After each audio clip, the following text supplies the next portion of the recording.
Luke chapter 24, verse 44, he said to them, "This is what I told you while I was still with you. Everything must be fulfilled that is written about me in the law of Moses, the prophets, and the Psalms." Sa Tagalog po ay, sinabi niya sa kanila, "Ito ang aking mga salitang sinabi ko sa inyo nang ako'y sumasa inyo pa, na kailangang matupad ang lahat ng mga bagay na nakasusulat tungkol sa akin sa kautusan ni Moises at sa mga propeta at sa mga awit."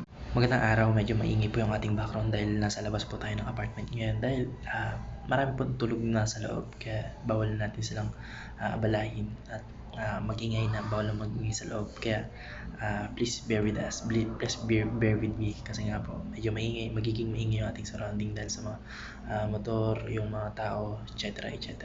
At mabalik na tayo sa ating tatalakayin. Magandang araw, tatalakayin po natin ngayon sa ating daily devotion ay ang Apokripa. Ang Apokripa po ay isang koleksyon ng mga aklat na isinulat sa pagitan ng Lumang Tipan at ng Bagong Tipan. Yung mga aklat po na ito ay matatagpuan sa ilang version ng mga Biblia tulad po ng yung Greek translation ng Hebrew Scriptures. At yung mga Katolikong Orthodox po, ay Katolikong Bible po at saka sa Orthodox tong Biblia po na canon, which is iniisip nila o nasa katuruan nila na connected pa rin yung Apokripa doon sa main o yung authenticated na Bibles o na yung books kasi from 36 books naging 46 tapos naging total of 66 books which is nga pero hindi po kasama sa canon na iyon yung itinuturing ng mga Catholic tsaka Orthodox na scriptures yung Biblia ng mga Protestante. Kasama po sa aklat ng Apokripa yung mga sumusunod.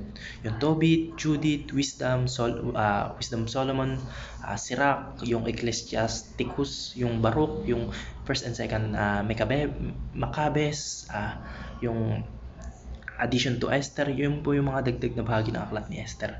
Tsaka yung addition to Daniel, kabilang po yung mga Susana, yung Bell, tsaka yung Dragon. Tsaka yung last but not the least, yung 1st and 2nd Esdras. Yung una pong katuruan na natutuhan ko ngayong araw kay Pastor Russell Ocampo ay authenticated by Jesus and the Apostles. Yung mga salita po ng propesya tungkol sa ating Panginoong Kristo ay pinagtibay o pinatotohanan niya mismo at ng mga apostol. Dapat yung mga tinatangkilik po natin ay yung pinatotohanan po mismo ng ating Panginoong Kristo tsaka ng mga apostol kasi sila po mismo yung nabuhay nung kasabay ng narito pa lamang yung ating Panginoong Kristo sa lupa. Kaya dapat yung kung ano yung pinagtibayan nila na books, yun dapat yung sinusunod natin. Bagamat yung aklat po ng mga Apokripa ay hindi tinuturing na bahagi ng original na canon ng mga Hudyo o ng iba pang relihiyon at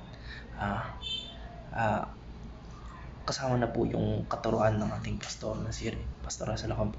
May mga naniniwala pa rin po na ito po ay maaaring naglalaman ng mga pahiwatig na pagtuturo konektado po sa misyon ng ating Panginoong Kristo tsaka sa mga apostol.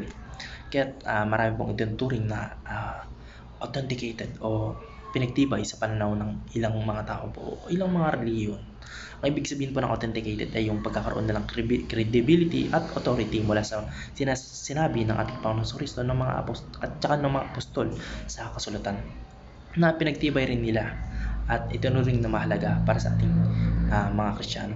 Sorry po, medyo maingay yung aking background at surroundings. Please bear with me guys, please. Sorry po kasi nasa labas po tayo ng apartment kaya expected niyo yung ingay. At ang natutuhan ko lang po sa pangalawang katuruan ni Pastor Russell Ocampo ay authored by the apostles / associates, yung mga aklat po ng Bagong Tipan na isinulat na ng mga apostol tulad ng mga ebanghelyo ni Mateo, Marcos, Lucas, Juan, etc. Yung apostol po ng ating Panginoong Kristo tsaka yung mga aklat na sinulat ng kanilang mga kasamahan tulad nila Pablo, Pedro, Juan at iba pa ay pinaniniwala ang may special na authority at credibility sa pananampalatayang Kristiyano. Kaya dahil sa kanila po sa connection po nila sa ating Panginoong Kristo tsaka sa mga apostol, kaya dapat kung ano po yung inano nila, yung sinabi nila credible ito kung ano yung sinabi nilang ito yung dapat nating tangkilikin, yun po dapat yung mga katuruan na dapat nating tinatangkilik, hindi ah, though pwedeng ano yun natin na pwedeng ah, isipin natin na partially canon yung ah, Tobit, yung Judith, ganun ganun. Pero dapat po kung sa hierarchy o sa ano, mas mataas pa rin yung level ng kung ano po yung tinangkilik ng ating Panginoon sa Kristo mismo at saka ng kanyang mga apostol. Ang natutuhan ko lang po sa pangatlong katarungan ni Pastor Russell Ocampo ay accepted by the Universal Church. Ang mga kasulatan po o aklat na tinanggap at itinuturing na may otoridad ng buong simbahan, yung o ng Universal Church. Yun dapat lamang na ituring bilang tumpak at may kredibilidad. Particular po dito yung issue ng doktrina at pananampalataya. Yun lamang po. Maraming salamat and God bless. Amen.